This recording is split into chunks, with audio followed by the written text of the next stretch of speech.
The Hash It Out Show is brought to you by Barreto Home Solutions, Bayou Audio and Video,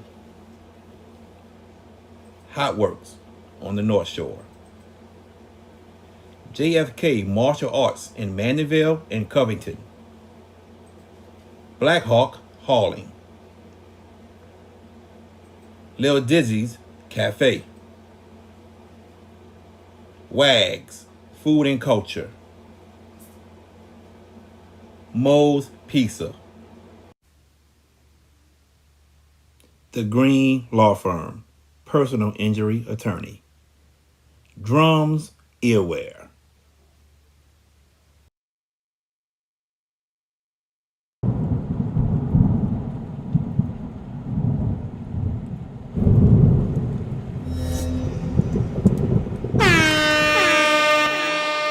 Hands up, hands up, hands up. If you winning and you don't give a fuck about a hater, tell them move. Clear my area, move. Clear my area, move. Clear my area, move. Clear my area. Cause I'm winning, I'm winning, I'm winning. I'm winning, I'm winning, I'm winning. I'm winning, I'm winning, I'm winning. I'm winning, I'm winning, I'm winning. Hands up, hands up, hands up. If you winning and you don't give a fuck about a hater, tell them move. Clear my area, move. Clear my area, move. Clear my area, move. Clear my area. Cause I'm winning, I'm winning, I'm winning. I'm winning, I'm winning, I'm winning. I'm winning, I'm winning, I'm winning. I'm winning, I'm winning, I'm winning. Welcome to the Hash It Out Show. I am your host, JB, your sports guy. We thank y'all for tuning in. We got a big show for you all tonight. We're going to give you some picks on some upcoming games this weekend. We're going to talk about our overall top 5 teams in the state. But we got a big time special guest with us also. But before we get to our special guest, I got to point out my 2 co-hosts that I cannot do this without. Both of them you can catch with CrescentCitySports.com. First up, the one and only VK Jones. What's going on, VK? Good evening, ladies and gentlemen. We appreciate everybody joining us here on the Hash It Out Show. Like, tag, share, and subscribe to the Hash It Out Show on all social media platforms. Log on to the hashitoutshow.com. We're everywhere. We're continuing to grow. We're one of the best all around Louisiana sports shows in the state and across the country. So continue to support us. We definitely appreciate it. And we got a lot going on. We got a very good guest who has come off a big win and one of my guys, man. So let's get it going. Also, my good friend George GP Peppers. What's going on, GP? What's up, JBVK? It's show number 99 on the precipice of history tomorrow night. Boy, oh boy. And yeah, to echo your sentiments, we have a very special guest tonight. And I think we all owe him an apology when we get to the picks. Well, actually, we'll do it before that. But before we get started on a more serious note, there was a horrible tragedy that happened on Interstate 55 yesterday on the Bonnet Carey Spillway. 8 lives lost, numerous injured. To those families out there that have lost loved ones, we offer you our prayers and condolences and keep strong. I know it's a tough, tough time, but we offer up all our prayers and condolences to y'all. Most definitely, GP. Thank you for that. All right, ladies and gentlemen, joining us is the head coach of the Terrebonne Tigers, who got a big win this past Friday night over East St. John. We have the one, the only Coach Tyler Lewis. Coach, how you doing today? I'm good, guys. How you doing? I appreciate you having me on. We're doing great. We appreciate you for We're coming doing on, good. Coach. Coach, you guys had come off of a loss to Destrehan, and then you had the game coming up with East St. John. What was the message at practice while you and your team were getting ready for East St. John? Well, the biggest thing was we had to clean up our mistakes. We made a lot of mistakes versus Destrehan, and having a team like Destrehan as well, coached by Marcus Scott and his staff, coming off a championship, you just can't make mistakes to them. They're going to capitalize off of those mistakes, and we know where we stood as a team. So, we preach we're a great team, minus the mistakes. We execute, and we go in as the underdog, and we go for the upset. Talk about jumping out early on East St. John in that game this past Friday night. Well, our offense is an explosive offense, especially when we execute up front. We have a lot of pieces at running back. We're led by Jace Johnson, who's our senior. He missed the first 3 games of the season. It's great to have him back. He's almost at 1,000 yards. Minus the 3 games, he's almost at 1,000 yards. And we have Elvin Celestine, who's the highly recruited sophomore athlete that we have. And of course, we have, LSU commit Colin Billiard, and he's accompanied by Quincy McKay and Carl Anderson. So, having those pieces and making them work together is a big testament of how we got up early on East St. John. East St. John was ranked in the top 10. You guys defeated them. Would you say so far early in your head coaching career that that's one of the biggest wins of your career? Uh, I mean, yeah. I mean, coming off of last year one, we ended up only winning 3 games, and being an underdog, and and upsetting somebody is always going to be up there under the one of the top games as you ever coach as as a head coach, man. So as of right now, it stands up there, man. It means a lot to to the community of Houma, which is my kids' community, which is my community, and meant a lot to the program in the school. It's something we really haven't done in a long time. I read this on Twitter. You said real men live in their creed. Tell the Indeed. audience, what did you mean when you said that? I know what you mean, but what do you well, mean? well, it's a true testament of what I do. My job is to make sure I educate young men and get them ready for the next level, which is life. That's our vision. Is our mission of the program is to give them all the necessary tools possible so they can be successful at everything they do, whether it's ball, whether it's going to work, whether it's being a husband. So we stand behind what we stand behind at Terrebonne. Me as a head coach, I stand behind on our principles, and that's what gets you through tough games like that. What was it about Terrebonne High School that you wanted to be their head coach? Well, I was once an assistant at Terrebonne, and back in 2014 or 15 through 17, and then I went back to West St. John where I graduated from. But it was an opportunity to go back. I always said that if that ever opened up, it's a possibility that I'll go after it because of the community. It's a great community. I've always have at least as a hidden gem back there. But I also had a little motivation in my back corner, Coach Valdez, who was my head coach in high school, but he was also the head coach of St. James, and he told me, he said, "I think you're ready. Go attack it." So you don't tell the boss no, you don't tell your mentor no, you just follow in his steps. Now, with that being said, Marcus Scott was the first black head football coach for Destrehan. Mhm. You are the first black head football coach at Terrebonne High School.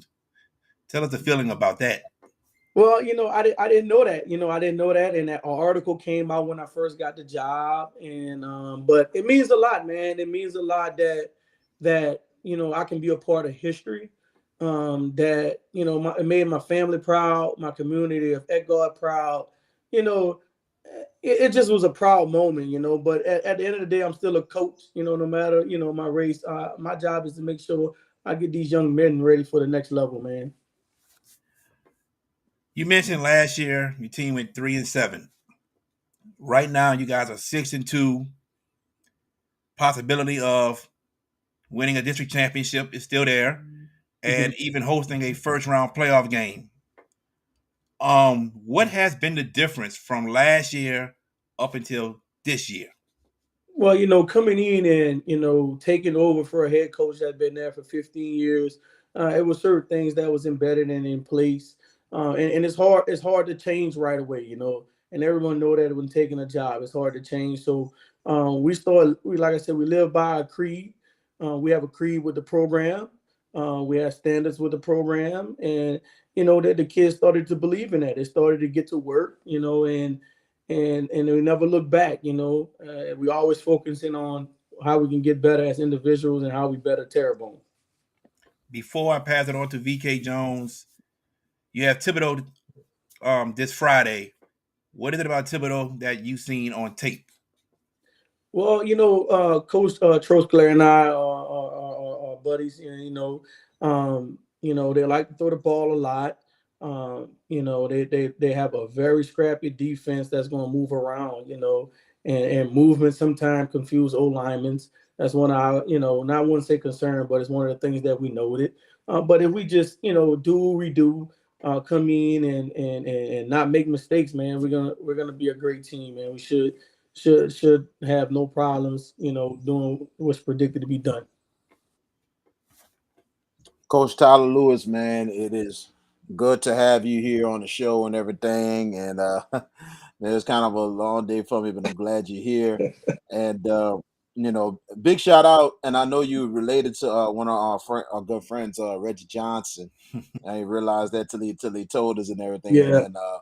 And all I'm gonna tell you, Reggie, this is my guy, bro. I worked with him a couple years ago. We always run into each other, talk football, talk stuff every day. So we all good. But at the same time, I wanted to ask you this, man. I remember a couple weeks ago, against Kennedy. You was just really emotional, and you was just not happy. You really was professional later on that night in the interview and stuff. And deep down, you just knew that my team has a long way to go. And you might have seen the same thing against Destrehan. Did that the victory last week? Did that demeanor change more than anything else? Did you have a big smile on your face, knowing that, man, my team, we come a long way, but we got it done this time? Well, same thing happened versus John F. Kennedy. We made a lot of mistakes. We turned the ball over. And it's coming out of, and JFK is a great team. Is one of the best teams we faced this year, and just to contest to those two losses, Go Preps put it out maybe sometime last week. The top 5 defenses in the state, we lost to the top 2 out of the top 3. And we made mistakes to those defenses. So I was upset with the way we played. I was upset because there's a game that we should have possibly had a different outcome, and we just had to get back to work. Our kids just had to get back to work. They had to focus, man, and they knew coming out of Destrehan that Destrehan was our test. It's the baseline data of who we are. Coming out of no disrespect to other teams, coming out of those wins, people looked at us a certain way. Well, those teams are not good teams, according to them, quote unquote. So they anticipated us to beat them like that. So coming against Destrehan was our real test. And we knew where we stand if we don't make mistakes. So our kids know what kind of team they are. And they just need to continue playing like that and make a push for the playoffs.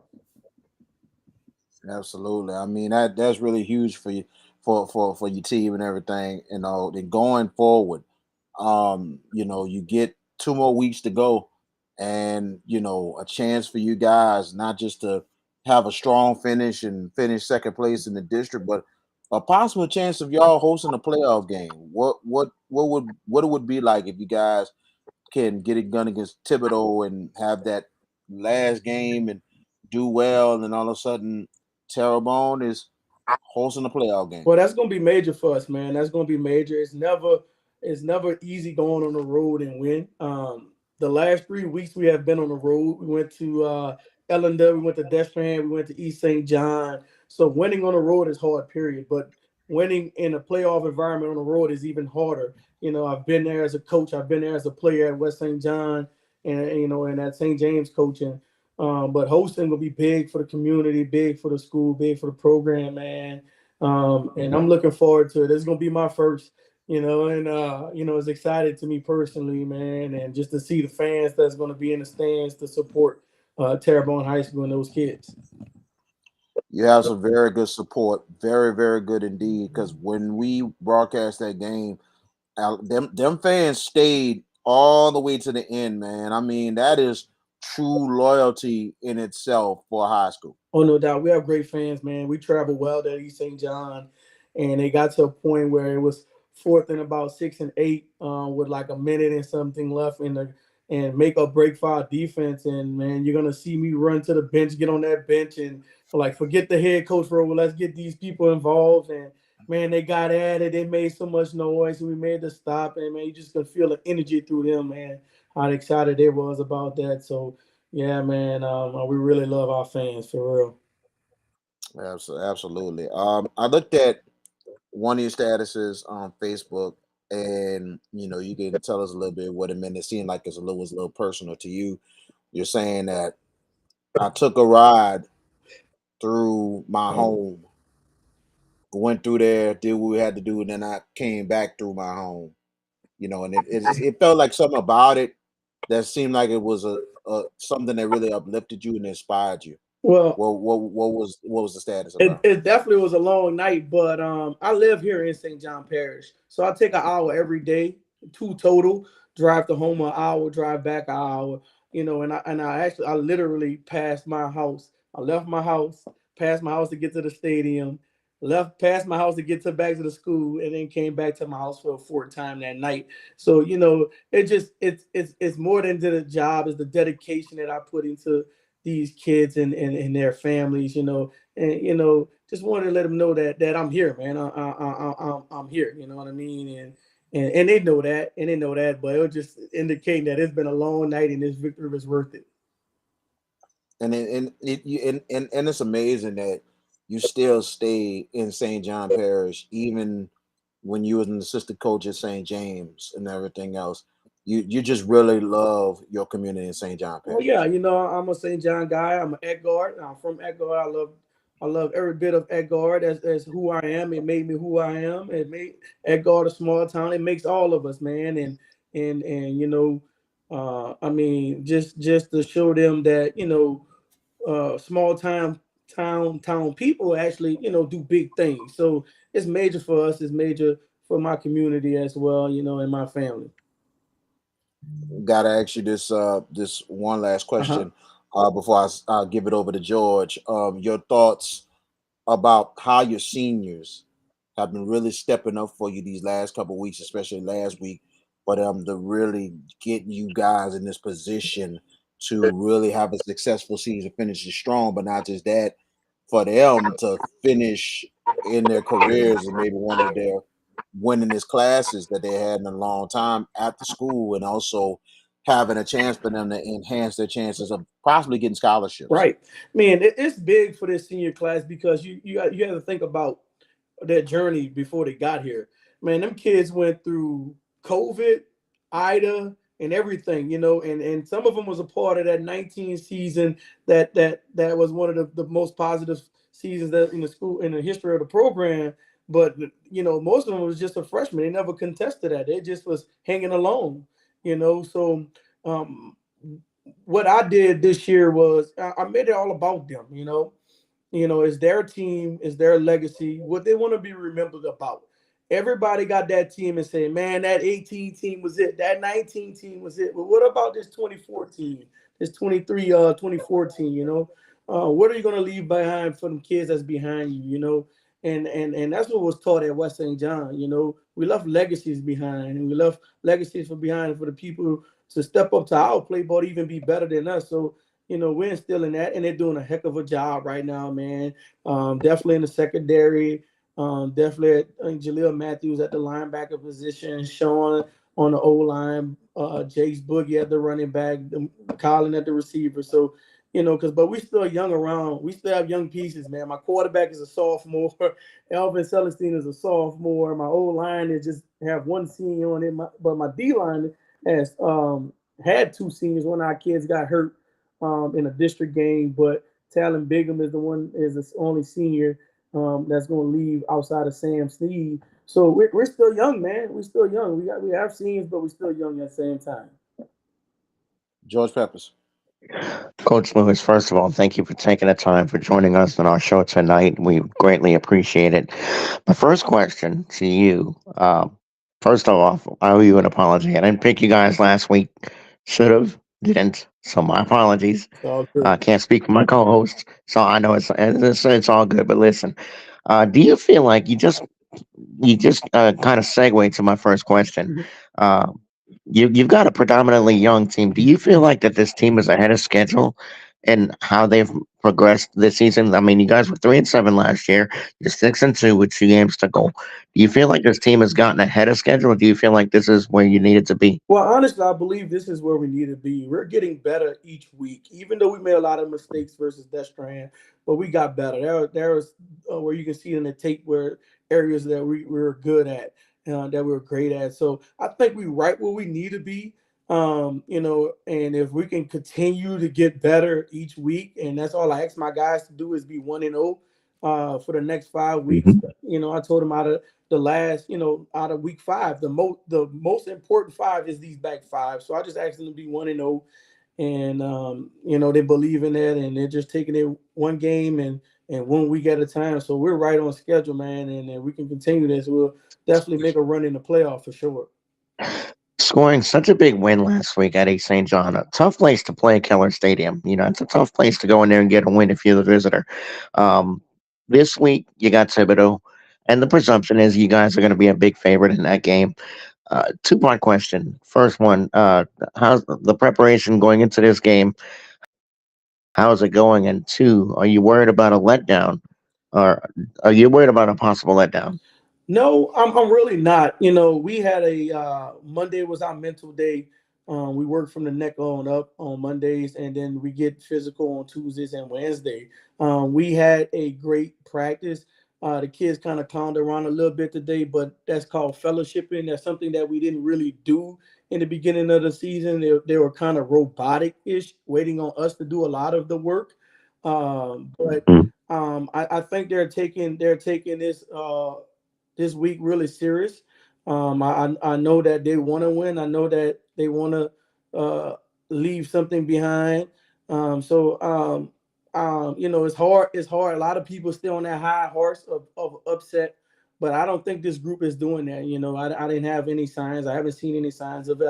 I've been on teams at West St. John and at St. James where we rolled high horses and came back and had letdowns, but I don't see it here. So, and that's a positive. I told that to the coaches today, and that's a positive for us.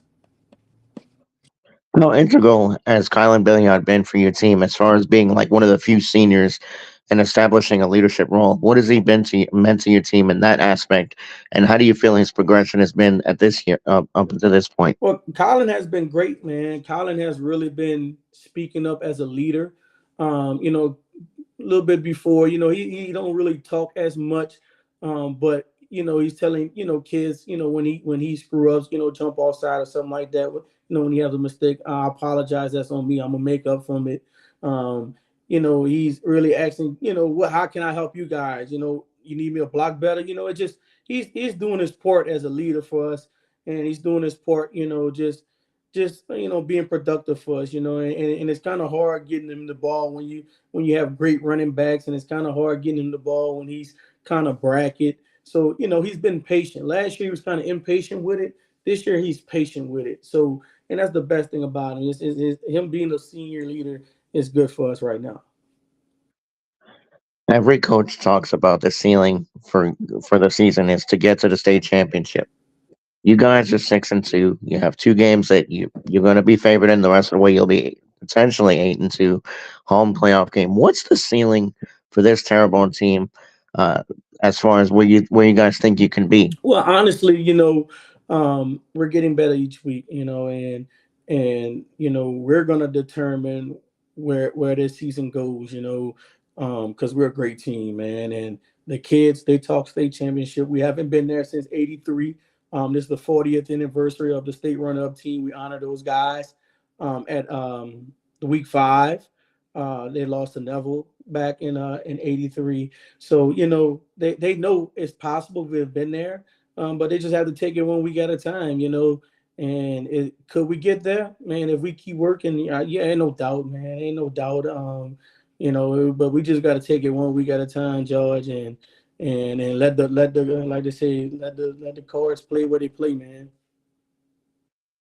And what about the fan? I mean, obviously you got great fans, but such a big win. How do you guard against the fans putting into the players' heads like y'all can't lose, y'all can't lose? How do you guard against that? Well, quite frankly, I think they wanted my head versus the Destrehan win. Oh Lord, no shame losing to those guys though. But they're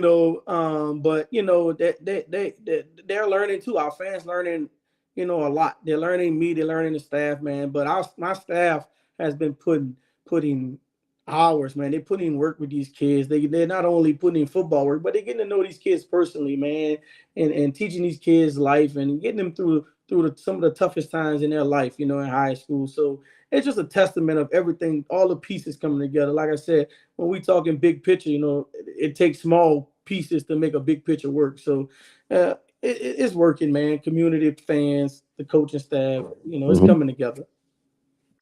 Gotcha. Last question before I turn it over to Uh, JB. What would it mean on the 40th anniversary of the '83 state runner-up team for you guys to honor that team by making your own legacy and getting to the Superdome? What would it mean for you personally and obviously for the community? Man, we spoke about it. I spoke about it with our kids. One of the things you talk about, I talked about is, can we repeat history? Can we repeat history by getting there? But can we make history by winning it? So the kids know that. Can we repeat it by getting there? Can we make history by winning it? And they know that's gonna be it's a tough task. I've been there as a coach. I've been there as a player, and it like I told him, I said, it's going to take more than 10 weeks. You got to be perfect for 5. You got to be perfect for 5 after that. And that's some of the toughest football you're going to face is the playoff. And I told him, you got to be ready for that. When we get into fall camp, George, I asked him, are you ready for 17 weeks of football? Because you got the scrimmage, the jamboree, the 10 plus the 5. Are you ready for 17 weeks physically and mentally? And that's tough on kids. We're asking 15, 16, 17-year-old kids, you know, to stay locked in that long, to be dedicated that long, to put their body and their mental through that for that long. So, you know, man, it's going if that happens, if the football gods have that in store for us, man, that's just gonna be as they say, a fairy tale, right? Coach Tyler Lewis, thank you for joining us on the show tonight. Good luck to you Friday night against Thibodeau. Good luck to you throughout the rest of the season. We truly appreciate you being here with us tonight. Man, I appreciate you guys having me on, and hello to my families that I saw in the chat. Thank you for your support, and thank you, Homer, and let's go get the rest. Yes, sir. Yes, Tyler sir. Lewis, thank you, sir. Thank you. That was Coach Tyler Lewis, head coach of the Terrebonne Tigers. Guys, when he was hired, I sat there and said there's something special about this hire. I didn't know much about Tyler Lewis, but I had a good feeling about when he was hired. And now you can see the job he's doing at Terrebonne. His second year, 6-2. And guys, let's go back for a second when we were picking our district champions. I want y'all to remember that I did not pick Terrebonne to win district. I did pick Destrehan. But I said Terrebonne would finish second or third. And right now, where are they? They're in second place. And you know what? If East St. John defeats Destrehan this upcoming Friday, that's a three-way tie for first place. And he's getting them a district championship if that happens. The job he has done just in 2 years is phenomenal. Everyone has bought into his system. And VK, you mentioned it, even the fans have bought in. We talked to some of the fans when we went call that game.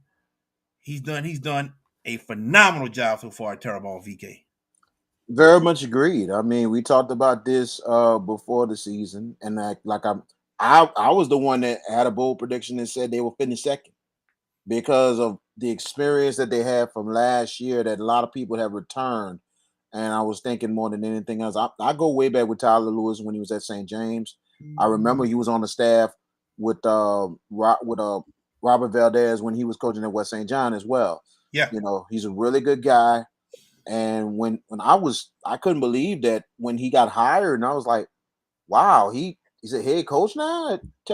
I was kind of shocked, but at the same time, I was very happy for him because I'm like, all right, hard work is gonna try and pay off right here.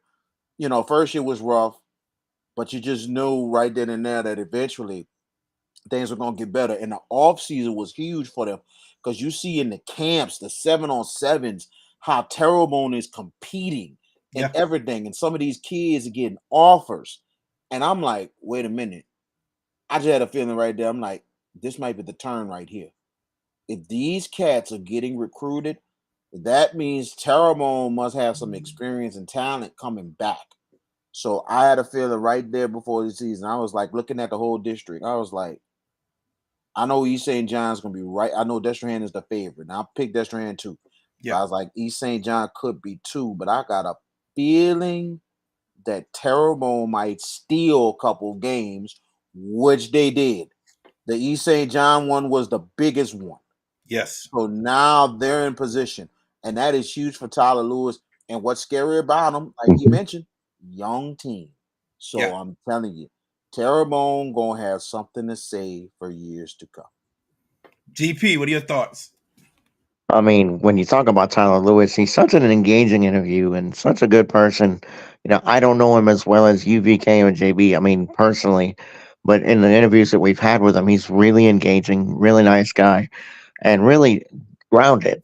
To be honest, I mean, he's one of those that's like, don't let things get ahead of himself, and focuses on the school and the kids. And the reason I asked him, one of the questions I asked him, because this Terrebonne team is still predominantly young. They do lose Kylan Billiard to graduation. He's going to go to LSU. I think he's still an LSU commit. Yeah. Um, the quarterback is Celestine is a sophomore. 2 more years.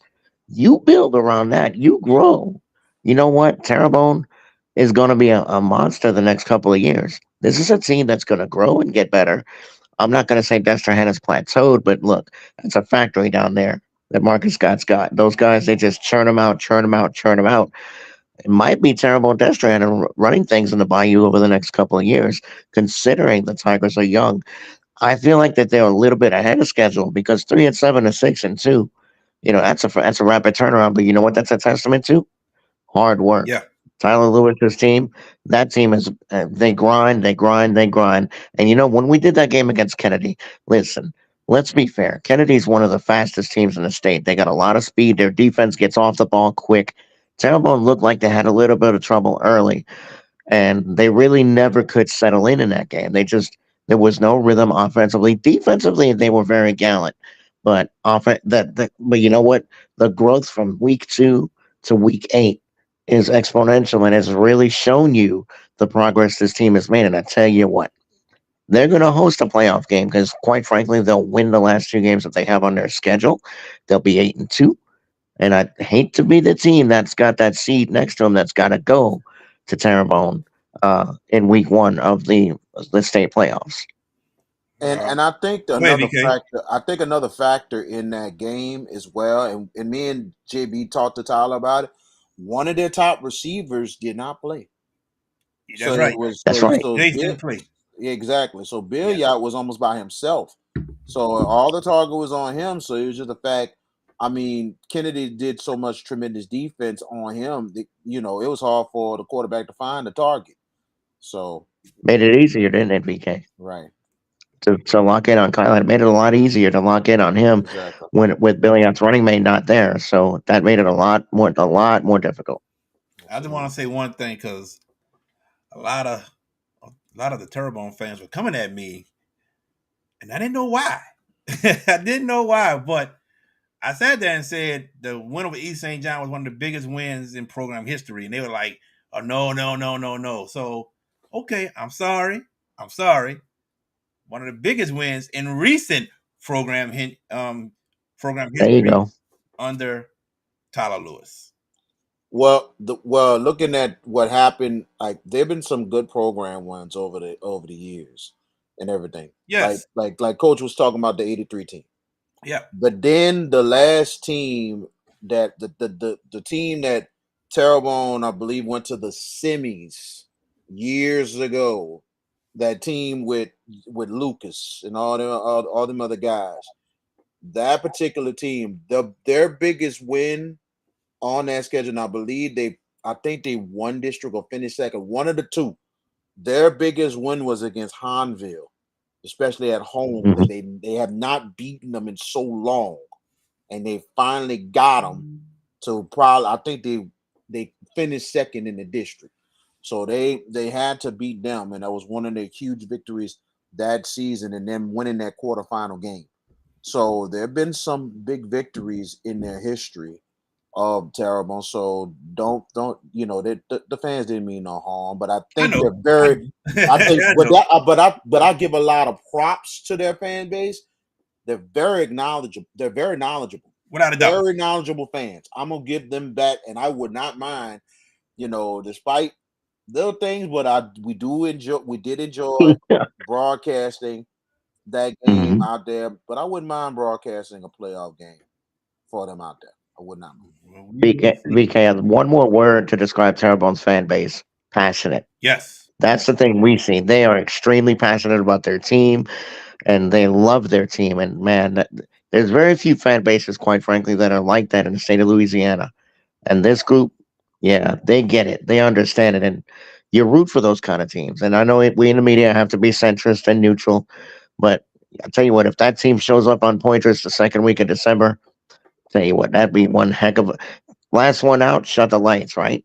Yeah. Absolutely, especially when we went through Homer and seeing how Homer's a nice area and everything. It's a little more bigger than it is. It's still a small town, but a little more bigger small town. But I'll tell you one thing, yeah, if they get to the dome, shut it down because they're coming. Without a doubt. Without a doubt. Coach Trav, we will talk about that in a little bit. A little bit. But, ladies and gentlemen, we will take a quick commercial break. Stay with us as we come back, as we do our pick'ems right here on the Hash It Out Show.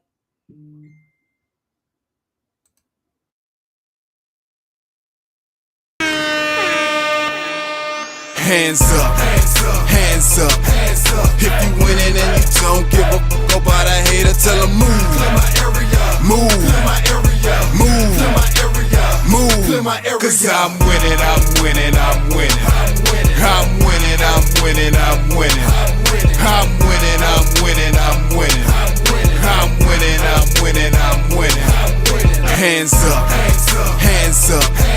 If you winning and you don't give a fuck about a hater, tell them move. Move, move, move. Cause I'm winning, I'm winning, I'm winning. I'm winning, I'm winning, I'm winning. I'm winning, I'm winning, I'm winning. I'm winning, I'm winning, I'm winning.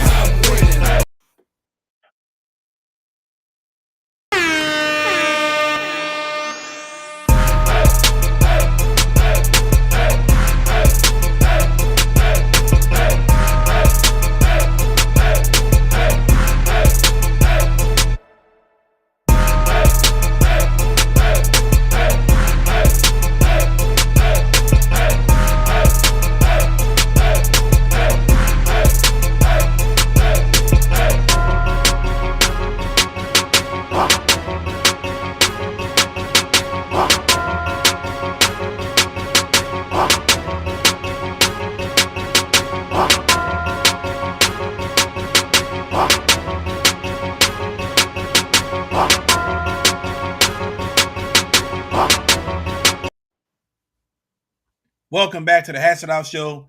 The Hash It Out Show game of the week is between Westgate and St. Thomas More. You can catch the live audio broadcast starting at 6:20 p.m. Friday night, which will be pregame. 7 o'clock will be game time. Also, tomorrow night, special start time, 7 o'clock p.m. We have our 100th episode of the Hash It Out Show. We invite you and everybody across the whole United States and the world to tune in to the 100th episode of the Hash It Out Show.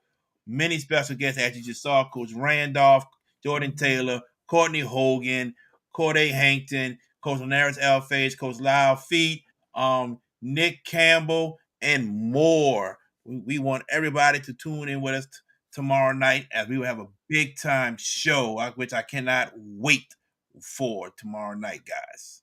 Absolutely, man. I cannot wait for that, man. Man, before I go further, Coach Trey, big shout out to you. I did not realize and I forgot Tyler Lewis is actually a Nichols alumni. So definitely appreciate you putting that out there because I'm a New Nichols alumni myself, so it's all to the good Colonels all day. But regardless of the fact, tomorrow night, I mean, about 2 years in the making, man.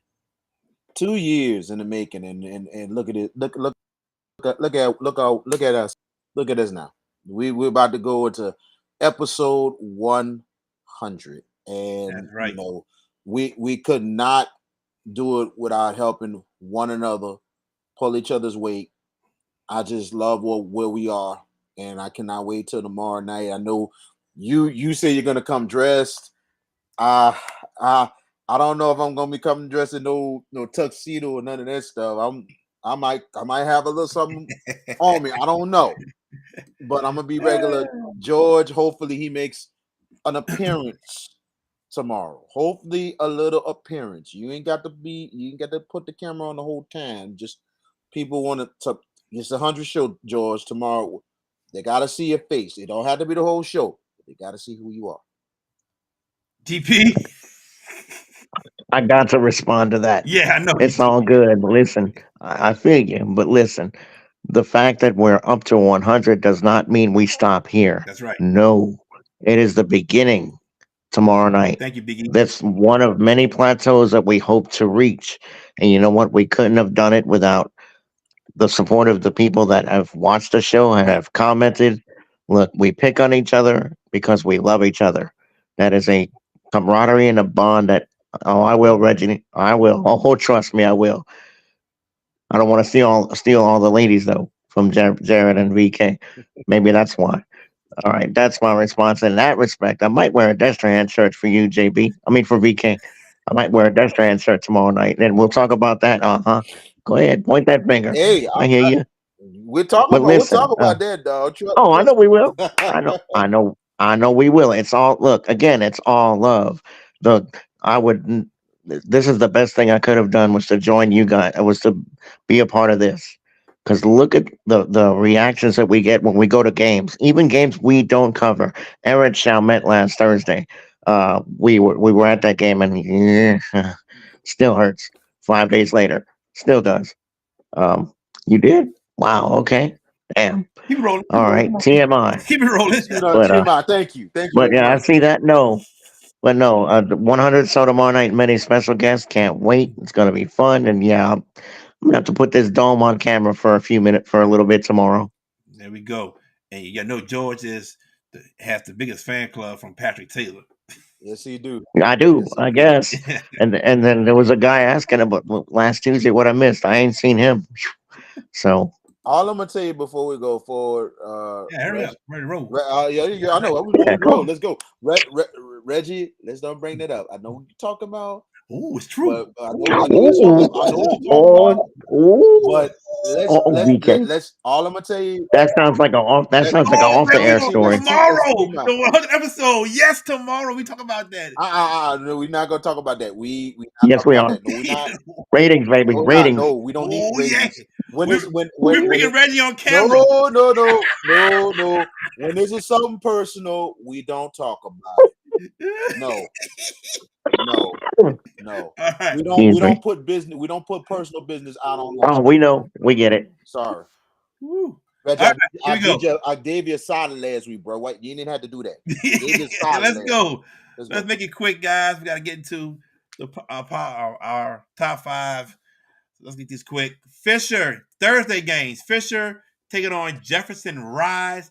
Both are 3 and 5. This has a lot of playoff implications involved. I'm going Jefferson Rise. I gotta go with Fisher. Fisher has just been so improved this year. I like what they're doing. Jefferson Rise has been really trying to work hard and everything else. You know, the consistency, they're trying to get it done, but I like Fisher in this ballgame. GP? I'm gonna go with Jefferson Rise. Both teams. This is like you say, JB. Playoff implications. Both teams are on the precipice, on the inside of it right now. But the loser could see their season go away. I'm gonna go Jefferson Rise, but it'll be a close game. And VK's right about Fisher. They are improved, but J Rise gets it done. Big time matchup right here. Southern Lab at Kentwood. I'm gonna let Mr. Kentwood give the answer first. I think that's gonna be a great ball game. That's gonna go down to the wire more than anything else. I think Kentwood will win by a touchdown. It's gonna be, and I wouldn't be surprised. It could be maybe low scoring because both defenses are really good.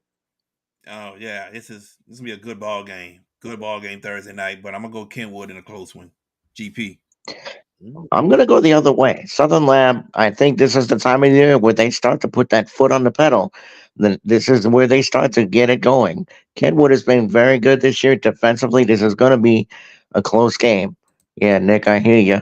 But I'm going to go Southern Lab. It takes somebody special to go in there and win at the tank. And I feel like Southern Lab's got the type of team that has gotten better and better as the season has gone on. Kittens get it done by a field goal. Don't be surprised that these two. This might not be the first time they meet. Exactly. We might see him in the D4 final. Sterlington coming on down to take on a meet. This may be a division Three? 3 non-select, I believe. I Championship think. preview right here. They might see each other again. I think we got another good ball game on our hands, another close one. I'm going with Sterlington. Close. VK. Ooh, this is a tough one as well. And I like Sterlington. They've been very, very consistent. But Coach Zephaniah Powell is looking for a signature win with this young squad. And they've been battle tested all year. And I think the payoff comes this week. Give me a meet. This is one of the better games of the week. Sterlington, it's a long, long trip from where they're from to come down to Tangipahoa. That's a 5-hour trip for them. Um, I just, I'm gonna go with JB on this one. I'm gonna go Sterlington.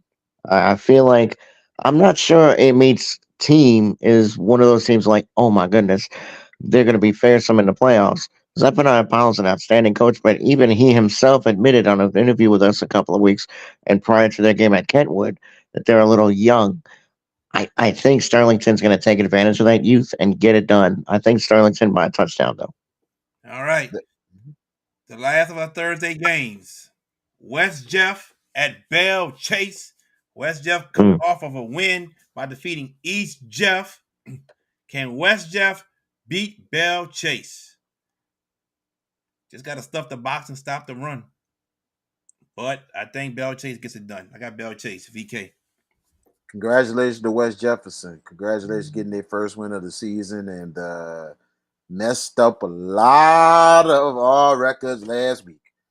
But regardless of the fact, Bell Chase, they should win this ball game. It's I don't think it's going to be close.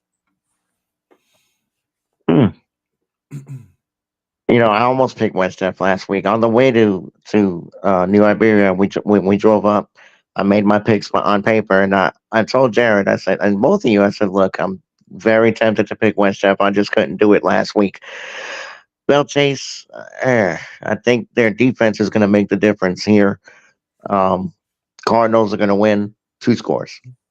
All right, let's get to our Friday games. First up, Live Oak taking on East Ascension. I believe Live Oak is number, I don't know, 20 something. They're in it, I believe. I'm gonna tell you right now, as I look right quick. Live Oak is 23 and non-select, so they're in as of right now. East Ascension trying to creep in there. Who gets the win? I got East Ascension getting this win. VK. JB, I gotta agree with you. East Ascension with a big victory last week at Denham Springs, and look like they're starting to get better. And I think they're gonna spoil Live Oak's chances right here. So I like East Ascension as well. GP. I'll make it 3. Spartan's going to win it, and I think they win going away. All right. East Ascension for me.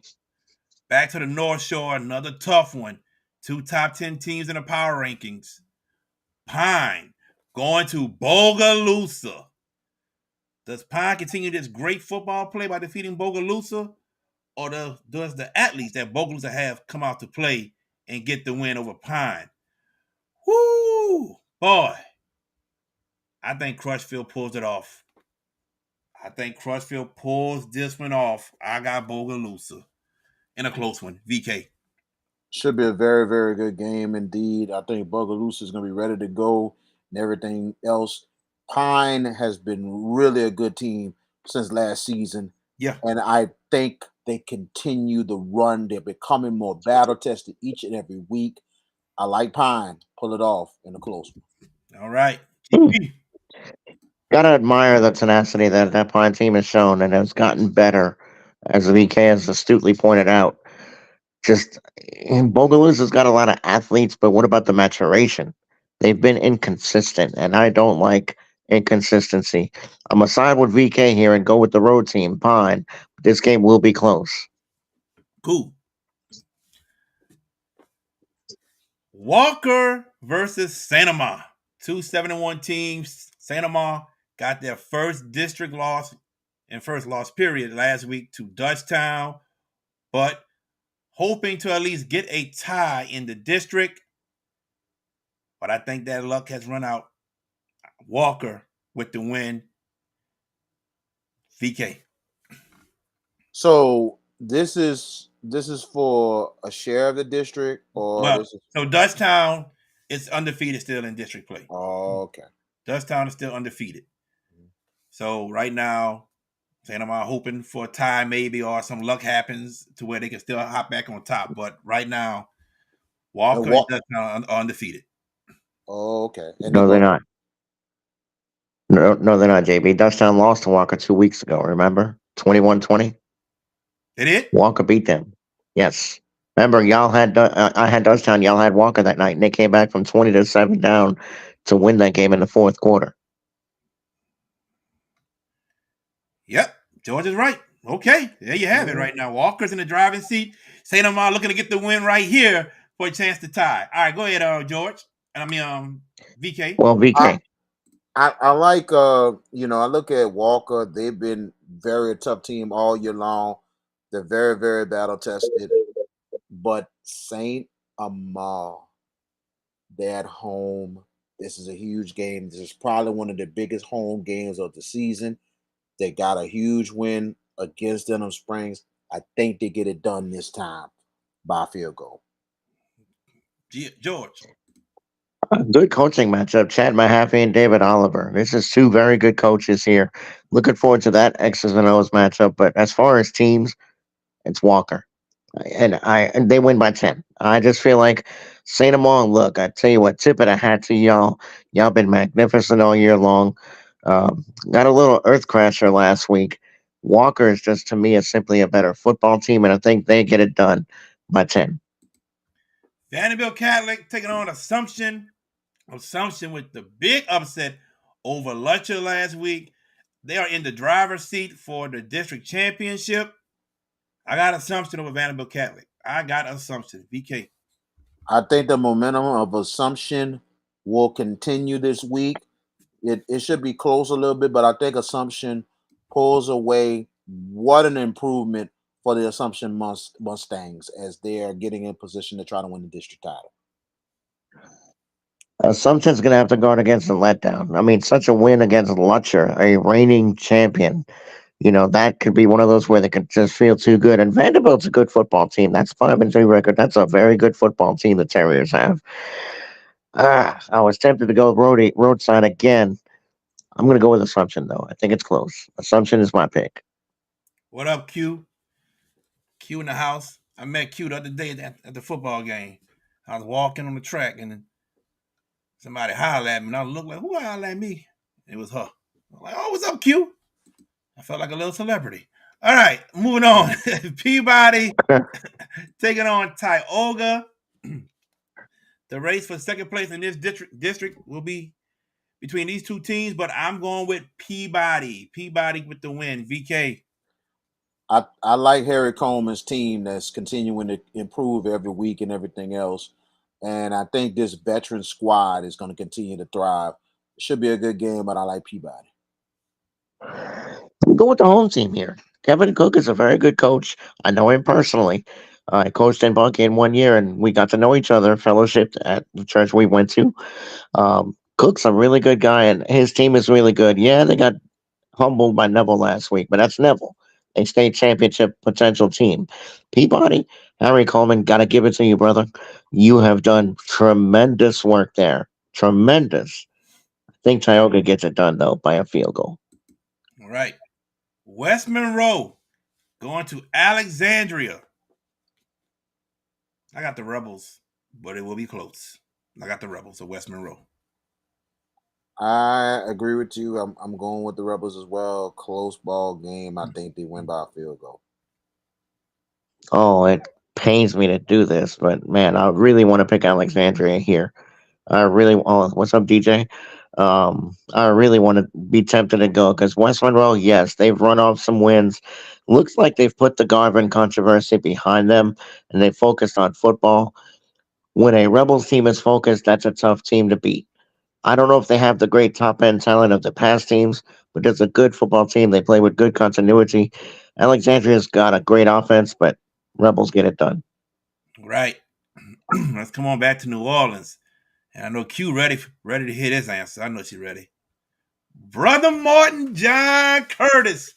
It's going down at the Shrine Friday night. State championship game rematch. Who's getting the win? Brother Martin starting to heal up. Less injuries now. They're healing up. Players coming back. John Curtis off of that big victory over St. Augustine. Who gets it done? Does Brother Martin get revenge for losing that state title game? Or Curtis just shows him that we still the big dogs and y'all not? I got Curtis. I think those players will not let JT down and tying the record Friday night. John Curtis in a tough fought ball game over Brother Martin. And I know Q cussing me out in the house right now, but that's okay. Well, I got Curtis. Go ahead. well, I tell you, man, I think this is going to be interesting in itself. This is going to be a really, really good game. It's going to be a really, really good game. You know, Brother Martin is really coming along, playing some really good football, but also John Curtis is starting to come along too after those 2 straight losses. It's going to go down to the wire, but I got Dag and Bruno and company handling business. Sorry, Red. Sorry, Q. JT Curtis is going to tie that record on Friday night. George. What's changed in the last 10 months to make me think that Brother Martin can make up 29 points in 10 months? Remember, in the Superdome, that was your final score. Curtis 29, Brother Martin nothing. What's changed? Brother Martin's a little younger. I tell you They are playing good. one thing that's changed. Quarterback. Q's son won a state championship with John Curtis, and now he starts for Brother Martin. That's one thing that See that? changed. That's true. Wow. That's true. Did not know That's that. true. Yes. I didn't either. I did not know that either. Trayshawn Ware. You learn something. You learn something new. That's right. Look, Crazy. for us, I mean, we will have John Curtis in the car next week, and we could be sitting on a record breaker next week. Come on, man. How are we picking against Curtis? It's the old Bill Bumgarner rule. Remember that rule, VK? And Ted Lewis in the old time speak you. And what they say? Never bet against John Curtis, especially in big spots. This is a big spot. They're getting JT to the precipice of a historic record. Brother Martin's going to give him a much better game than what they did in New Orleans in the Superdome last time. I just think the Patriots, the Acadiana game has really jump started them. I think they get it done here, but it's going to be a touchdown difference. Yes, Reggie, that's her son, and she does a great job with her 2 kids. And she's a very, very supportive mom, and you got to give her a lot of credit for what she does with her 2 kids. Her daughter plays basketball for Warren Easton. So, yeah, okay. She's a great mother to her kids. John Ehret going to play East Jeff, both coming off of losses. Both coming off of losses. So, who gets it done? I think John Everett bounces back. I got John Everett, VK. I think John Everett bounces back too. I think they get it done. You know, Egypt might make it interesting early, but I think John Everett will settle down and get it done. I think John Everett bounce back. Reggie, sit down. I don't need Yeah, your, slow down, Reggie. need your wife Calm leading you down. behind. Yeah, I'm just Oh exactly. messing. I'm We just don't no, need no messing. Jerry Springer stuff here. I'm messing. Reggie. Go ahead, GP. You got family, boy. All right. I could go on a massive rant, but I'll save it for another show about John Everett and the state of the program after what I saw Thursday night against Chalmette. And Jared, you and I were on the sideline. VK was in the press box. We all saw it up close. I'll save that for another show, maybe at the end of the season. That's probably when. But as for this game, East Jeff has fallen off the rails since a little bit of a positive start. The bottom falling out was West Jeff putting 41 on them people last week, and West Jeff can't score to save their life. Uh, Aaron should and will win. This should be a blowout. Just like I said, there's a lot of things I saw I didn't like, but Aaron, how in the world does East Jeff compete? Aaron should win by 4 touchdowns. All right. John F. Kennedy, Patrick Taylor, Friday night, Hearts Memphis Stadium. Patrick Taylor looking to at least get a share of the district. Kennedy looking to win the district outright. Great season for Patrick Taylor. Been a great season. Phenomenal. Coach Bourgeois has done a phenomenal job. But this Friday night, John F. Kennedy wins. I'm going to leave it at that. John F. Kennedy, VK. Well, I'll tell you one thing. Hoss Memphis is going to be big time crowd, probably the biggest of the season for Patrick Taylor. This is a potential district championship game. I'll tell you one thing. Kenny Bourgeois is going to have them ready to go. Patrick Taylor will make it interesting for at least maybe a quarter. Kennedy settles down and they take off. Cougars. Hate to say it. Cougars. I feel so much pressure because I got a fan base to appease. Patrick Taylor. I feel pressure. I know. Look, I love y'all, Patrick Taylor. I do. I love the job that y'all have done. You guys are outstanding. Coach Bourgeois is an outstanding coach. Your team is outstanding. Ethan Tran is a very good quarterback. Kennedy's got too many dogs, though, man. I just no. Kennedy's gonna win. Cougars get it done. I'd say it's close, VK. I'm going to keep it close for a half, though. And I think Kennedy's defense really settles in. And we'll see about that. I think y'all might get a touch on him. Y'all got some athletes on that Patrick Taylor team, but Kennedy's got more. Cougars by 14. I think the run game is going to be key early for Patrick For Taylor. PT? If Yes, sir. they can establish it early, the biggest thing is they're going to have to keep Kennedy off that field. If they can keep Kennedy off that field, it'll be interesting early. But like I said, knowing Coach Elphage, when things get settled down, Kennedy is just going to start taking off from there. It would be interesting if they can hold Kennedy to a half, but we'll see. We'll see. In the car, Rummel. Rummel lost to Brother Martin. Car defeated Holy Cross by 30. I got in the car big. Game is at Strawberry Stadium on Hammond, Friday yeah. night in That's Hammond. right. So it should be interesting in itself that both teams will be playing on a college field. So it should be interesting in itself. Edna Carr, they're really coming along and they're really starting to turn up.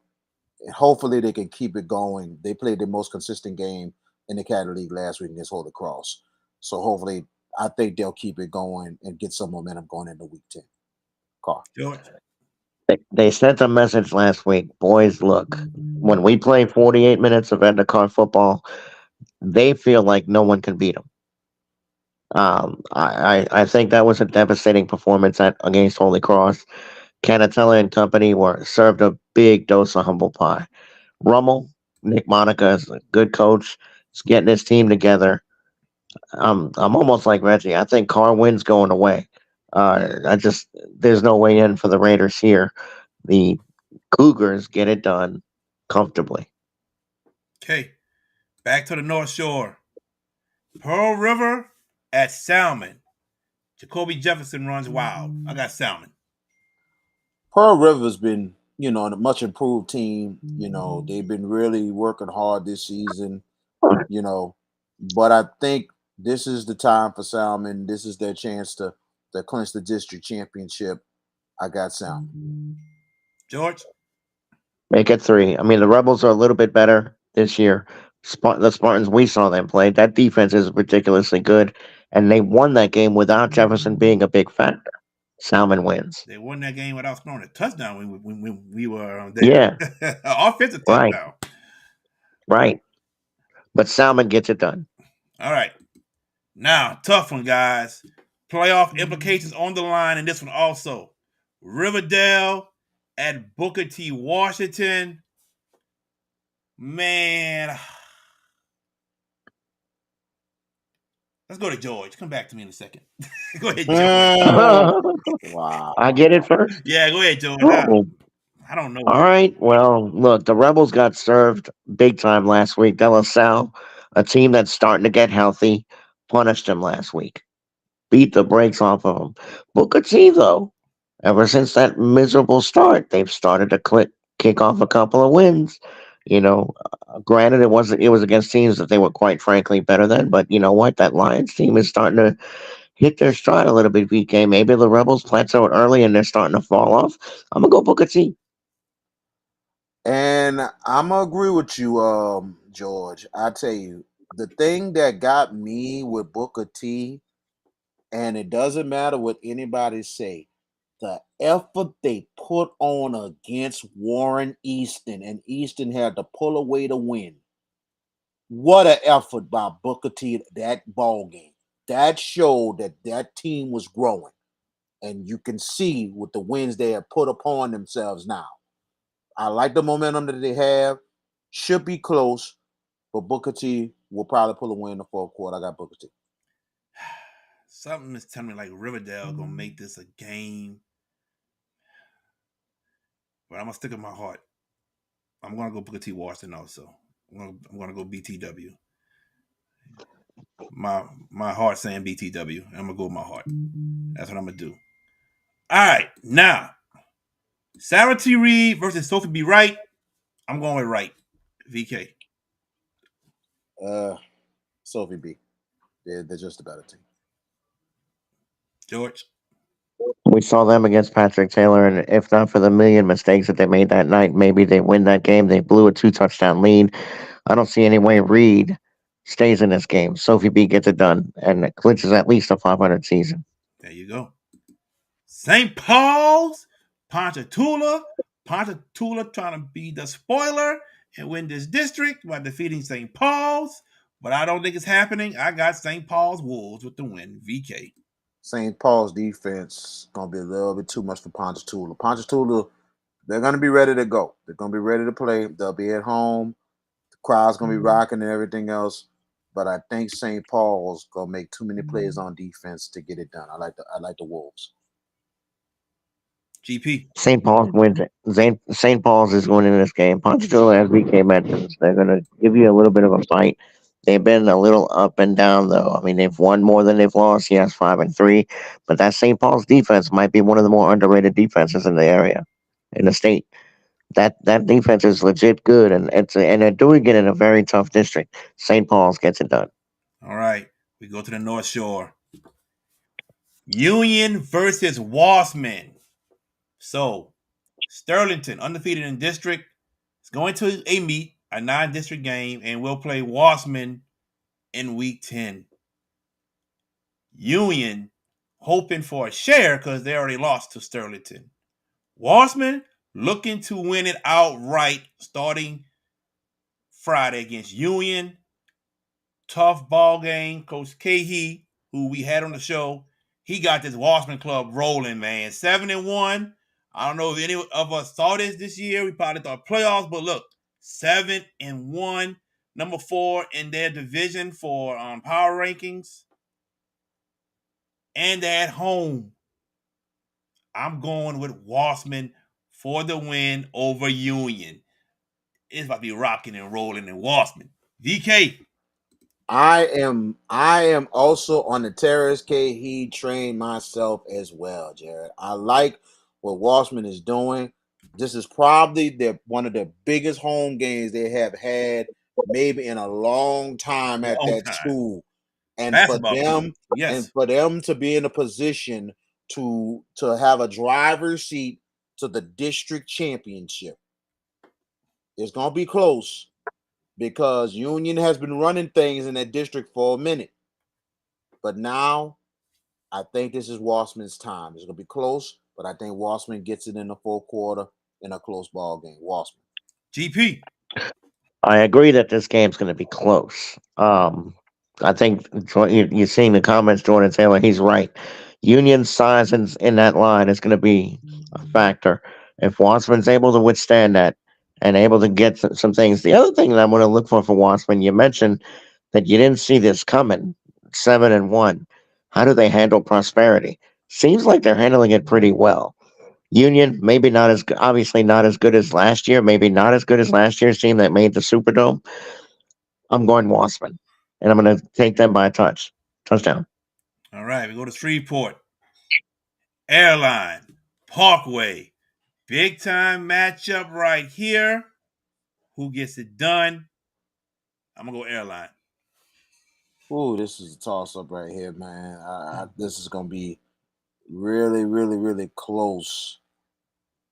But Airline has been so battle tested all year long, man. I like Airline to steal this one. I don't. Parkway, and here's why. Airline's defense can't stop anybody. They outscore people, and to win in the playoffs, you got to make stops. This is the part of the season where your defense has to start exactly. The points are going to be plenty here, but I'm going to go Parkway for the slight upset. Okay. Interesting.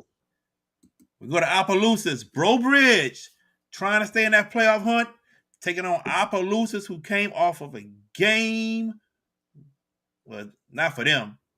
Cecilia with a game-winning score to seal the deal against Opelousas. Opelousas looking to bounce back. Opelousas had a 14-0 lead on Cecilia. Yes, they did. They did. Wow. Well, they're going to win this ball game, Opelousas. I think Opelousas will bounce back. They'll win big against Brobridge.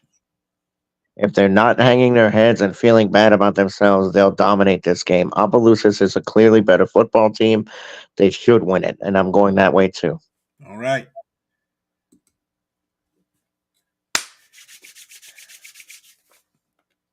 District championship right here, pretty much.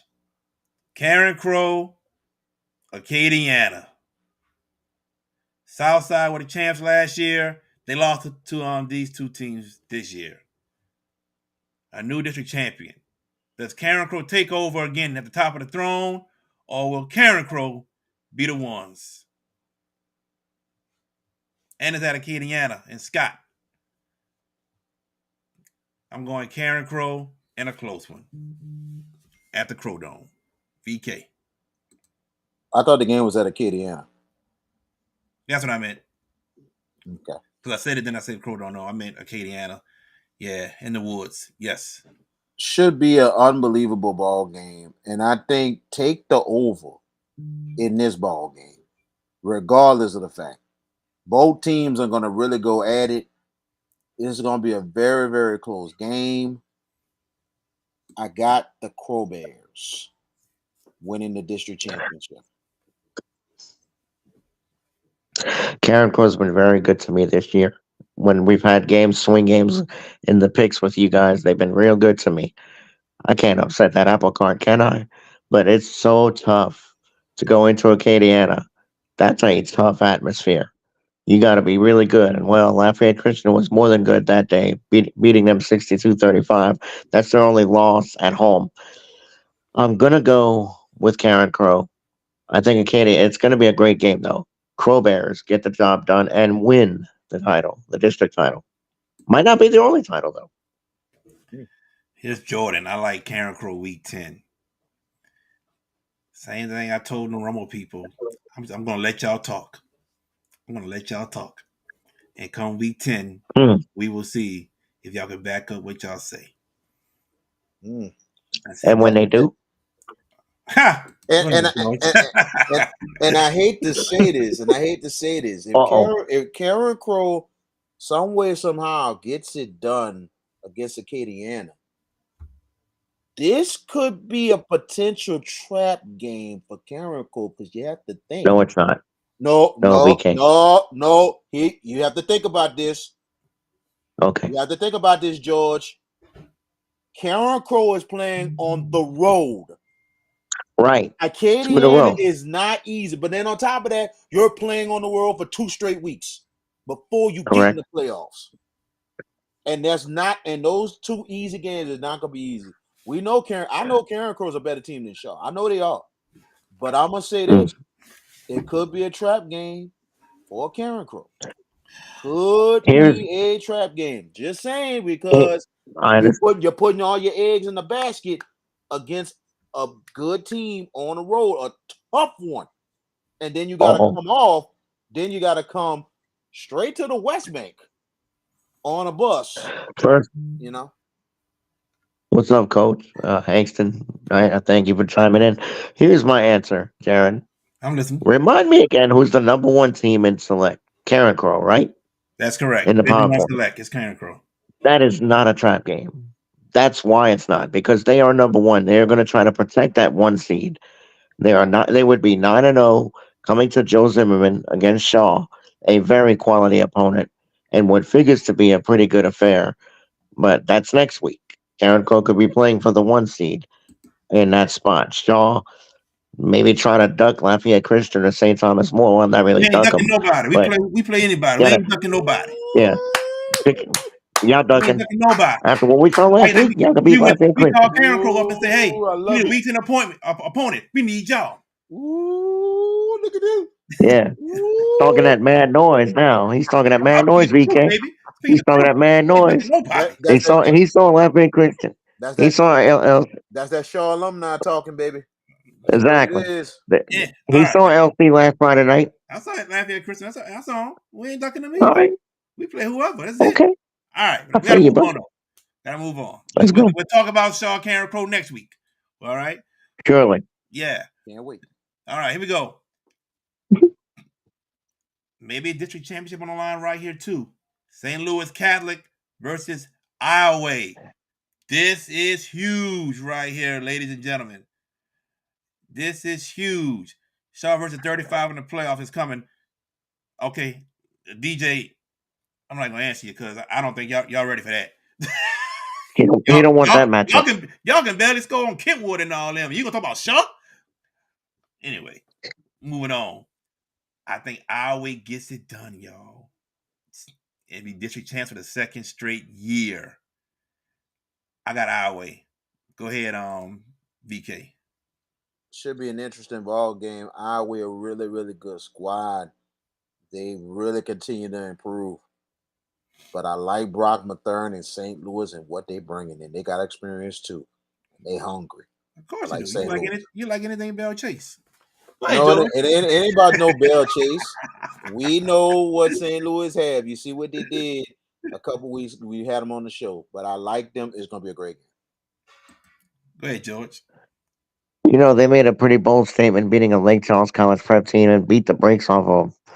That's a signature win for them. Brock Mathern has done an incredible job, but Iowa. College prep, both teams. Right, but Iowa was a state semifinalist last year. Yes.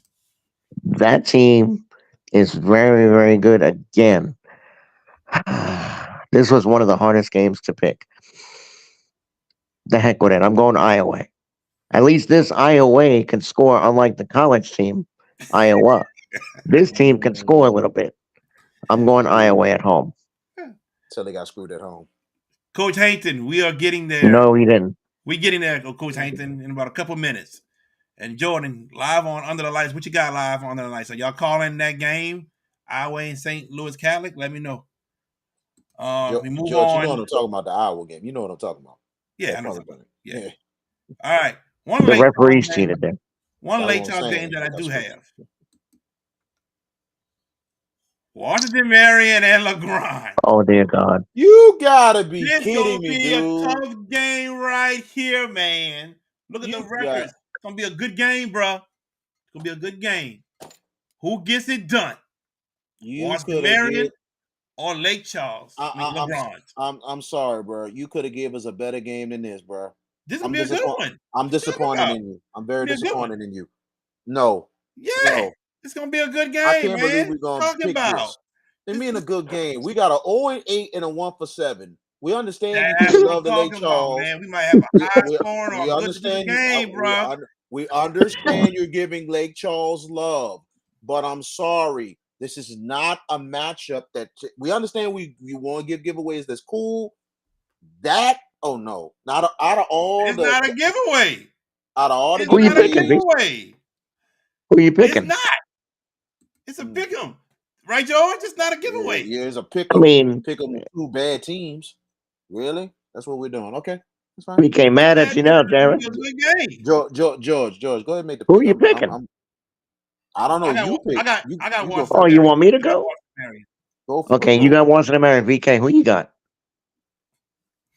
You know what?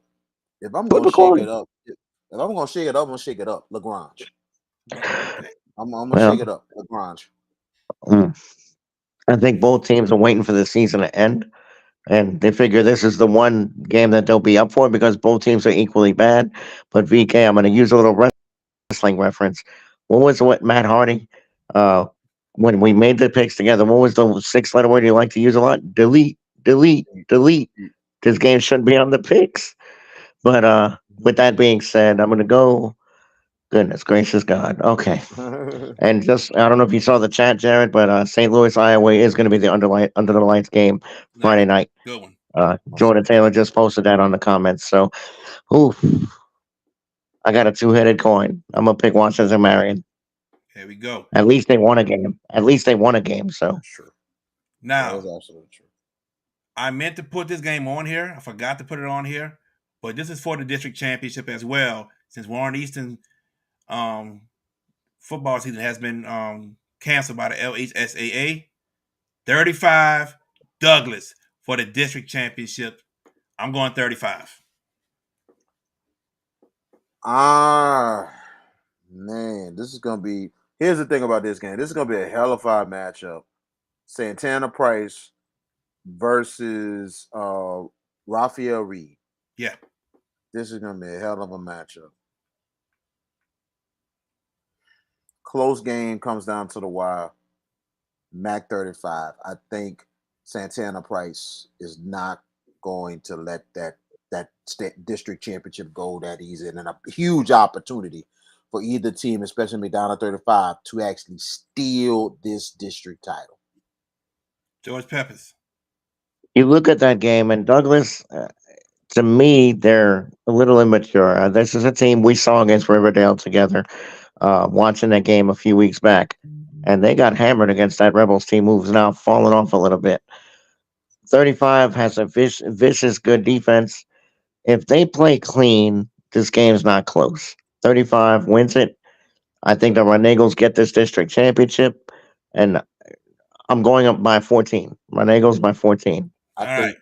it's just gonna be different. I feel what you're saying, George, but I really think this is gonna be really close because of the fact the effort that Doug put last week against Abe, and I mean the way they played was really good. So, but I still have 35, but it's gonna be closer than you think. But who knows? You might be right on that. 3 games left, y'all. Saturday games. VK can be like, why are we picking this one too? Shaw at Higgins, 11 o'clock in the morning on Saturday. Shaw Eagles, VK. I just feel so bad for Coach Clifford Harris. I feel so bad for her because he had a great start, promising potential, maybe winning season, but everything is going down the tubes. Archbishop Shaw. GP? Is Jasper Parker going to play this week, Jared? Nope. Nope. So we're waiting for Karen Crow next week. Yep. All right. It's an 11 o'clock kickoff. Could be an They upset all alert. coming Could back from it? Karen Crow. The injuries, those who are hurt. I know. Yep. Him, Rondre, and Brian your boy, and yep. yep. It's an 11 a.m. kickoff, morning kickoff, right? Yeah. At West Jeff. It's at West Jeff. You think Shaw's gonna wake up early enough to play this game? They might be sleepwalking the first part, but Surely you don't think I'm going to pick Higgins. I mean, look, I'm sorry about what's happening to Clifford Harris and that school. That program has fallen off after a little bit of a good start. Shaw, by whatever they want. Whatever the number they feel like winning by, they'll win. The only thing with that, Shaw knows what's next week. So they're going to try to maybe save a little bit for that. So if the score is going to be deceptive, but Shaw clearly gets it done. All right. Quick thoughts on this, guys, quickly from Jordan Taylor. Logansport versus St. Mary's Thursday night. I did not know. I saw a St. Mary's record that was 0-8, so I must have saw the wrong thing. Here you go, right here, district championship. I'm gonna go. I think Logansport, Jordan Taylor. I'm gonna say Logansport with the win. VK. I agree with you. I think Logansport has more experience, but I think it's gonna be a great ball game against St. Mary's. I got Logansport. GP. St. Mary's has been special this year. But Logan Sport's got the seasoning and the experience needed. I think they get it done. Close game though, Logan Sport. All right, So and is that's not added, right? Or it's just thoughts, right? no. This not added. I'm gonna let you know the ones that count. One I don't have on there that I'm not adding, but one of our guests, our visitors in the audience asked, what about Jesuit Holy Cross? That big time rivalry, one of the oldest rivalries in the nation. I got Holy Cross over Jesuit. They bounce back, get their 7 win. VK. Holy Cross will pull away in the fourth quarter and get it done. GP. Jesuit's been gallant, but they just don't have the horses needed. Holy Cross, what's dangerous for them is that they got so destroyed last week. They were beat down last week. It's going to take a little bit for them to recover. They'll win, but it'll be closer than you think. Holy Cross. All right, now back to our picks that we're counting. Chalmette, Bonneville. Chalmette with the big one over John Eric last week. They'll win again. Chalmette. I think, and here's the thing, I think this is a grow up game for Bonneville. They done got some very interesting wins. They're very high on the power rankings, and I think for them, I think they're gonna be ready to play. Don't be surprised they'll give Chalmette a game for a half, but Chalmette will settle down, and Chalmette will handle business. Chalmette will get it done. One game away from the district championship. GP. Bonneville got embarrassed against Estroma last week, 30-13. At their homecoming, too. What? At their homecoming. Who thinks they got a shot against Chalmette? Look, Chalmette, I'll say this, and I'll be quite frank. If things was equal, they're the second best team in 8-5A, but last week was last week. Aaron had opportunities to put that thing away early, and they didn't, and they got punished for it. Ethan Couvion is a really good back. You know, I like the physicality that he runs with.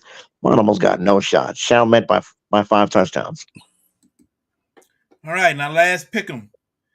And this team seems like they're always last because they play a lot of Saturday games. St. Augustine, and they're playing De La Salle.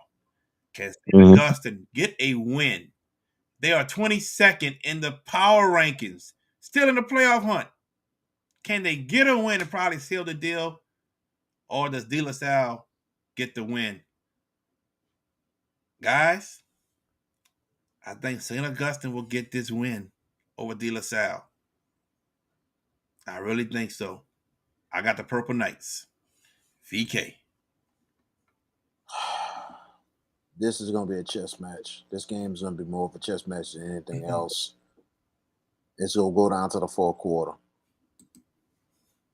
Not just for the playoffs, but for the pride of 2600. Purple Knights win. George. Then we have a lot of Division One talent on this field Saturday, with Stewart for St. Aug, Caliste, and then Kedrick Richardson for De La Salle. Some of the handful of players that you're going to see that are special. De La Salle got the get right last week against Riverdale, and I quite frankly thought they were going to do that. In that vein, though, I don't know. Damn, I really don't know where to go here. I'm going to go with St. Aug, but it's going to be close. All right. To answer Jordan's question, so right now, it's me, We don't have overall from George yet. George got to do his overall score and get back to me, but I know I am up on VK. So right now it's me. And I won last week with a 21-7 record. These two guys went 20-8. So me, I'm leading. Me. So Mm-mm-mm. we're gonna go ahead, guys, and let's talk about a couple things right quick. Well, one thing before the top overall five. Let's talk about Bernard Carsey, BB, cornerback from John F. Kennedy, who we had on our show before the season started. He was committed to Ole Miss. Yesterday he decommitted from Ole Miss, and today he committed to LSU. When LSU came calling, I had a feeling he would flip. Why did I have that feeling? If y'all remember on the show, he said he chose Ole Miss so he could be close to home because he has a son. So now, instead of 5 hours away almost, he's 1 hour away from his son. And I totally get it and I totally understand why.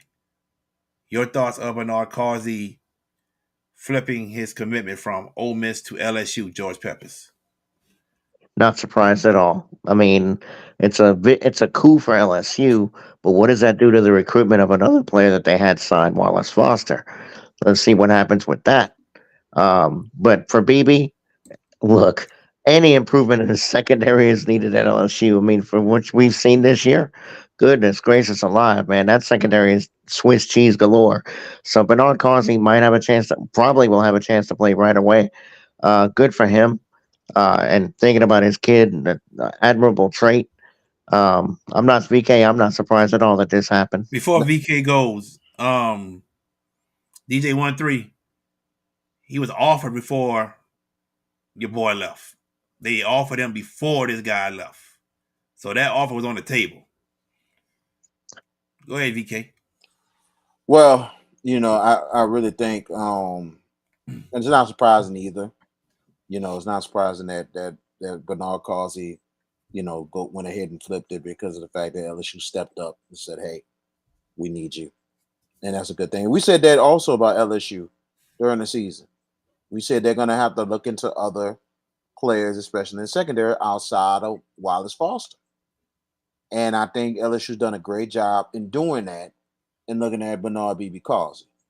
And I think right now, a better player than Wallace Foster, in my opinion, after what we have seen this season. My Mhm. biggest question, and I wish him the best, and I hope the offer don't come off the table for him.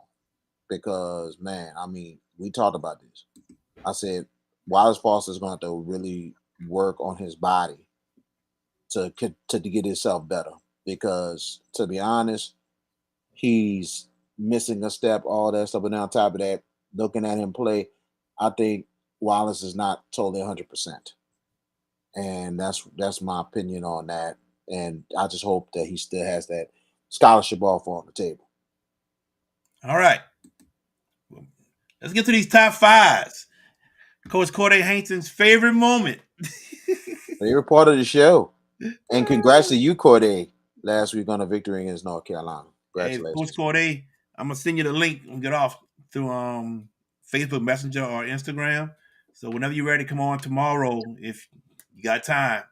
We starting at 7. We probably be on till 9:30. If you got time, come on the show. We gotta talk. But let's get into it first, ladies and gentlemen. We'll start with mines. And as you can see, mine didn't change. My top 5 is still the same. That's in the car, Ruston, Destrehan, St. Thomas More, and Lafayette Christian. That's my top 5. Y'all got anything to say about my top 5? No problems at all. No problems at all. It looks real legit. All right. Now we go to GP's top 5. GP's top 5.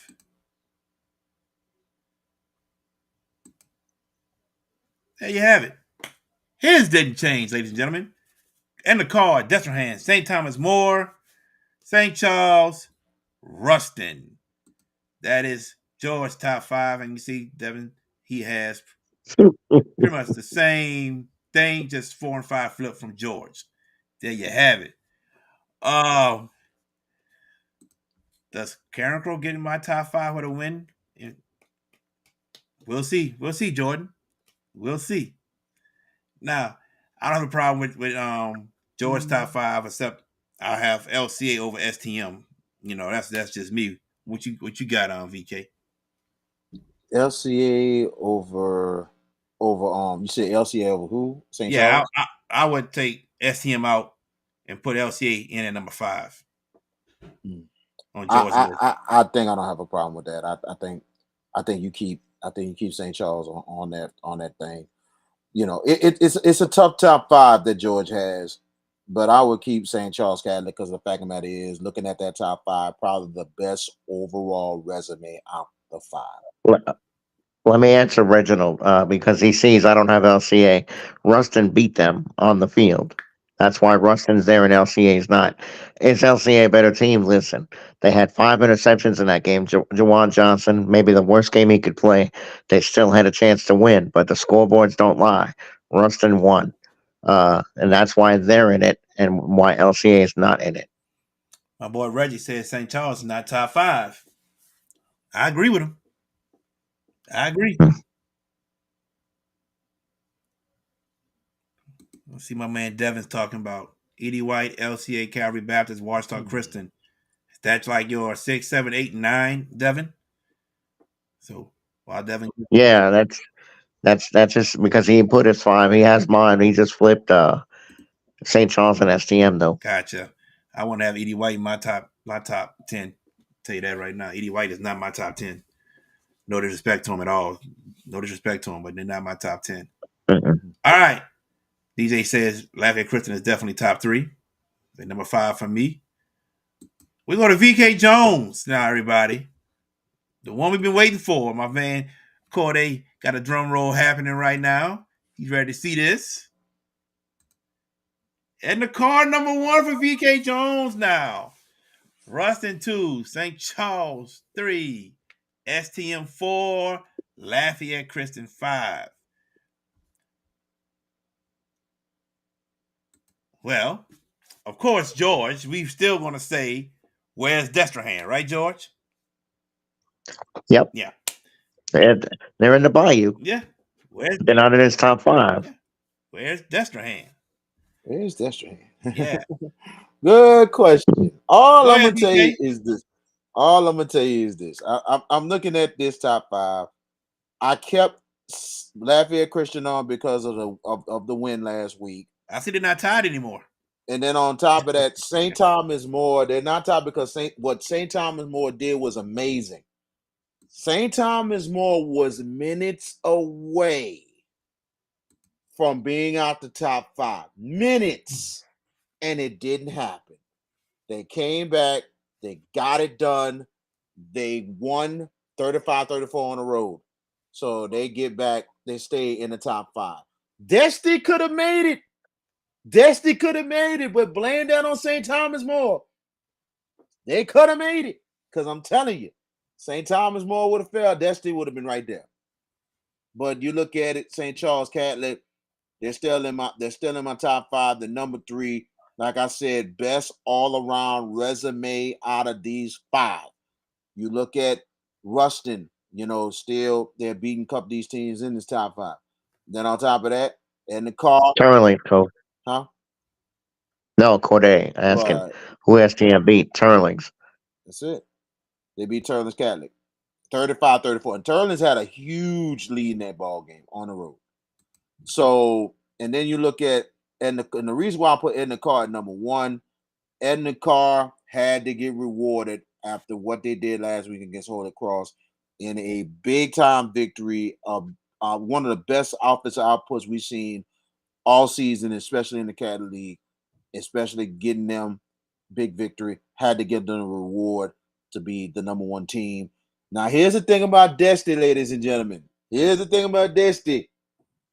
And this is it this week. See now they have East St. John for the district championship to really have a chance to win it all. If they win it, pencil them in as district champs, and guess what? They will make an appearance on VK's top 5 next week. And they might get the big boost. Maybe the biggest boost out of all the teams this season. So, Cody, I love you, dude. Come on, bro. It's okay. So I'm telling you, look, Destrehan was saying now if they beat East St. John, they gonna get in. But East St. John just lost to Terrebonne, so that luster of an undefeated matchup for district championships that made the district a tad bit tougher now with Terrebonne winning. It don't make it a 2-team league now. It made it a 3-team league. Dude, so, if East St. John wins, it's a share of the championship. What you talking about, man? Listen. I said 3-team league as in you got 3 good teams out the district. So that helps your district. So with Destrehan winning, they're gonna get the big boost in the top 5. And I'm gonna say it once, I'm gonna say it again, even them not being ranked this week.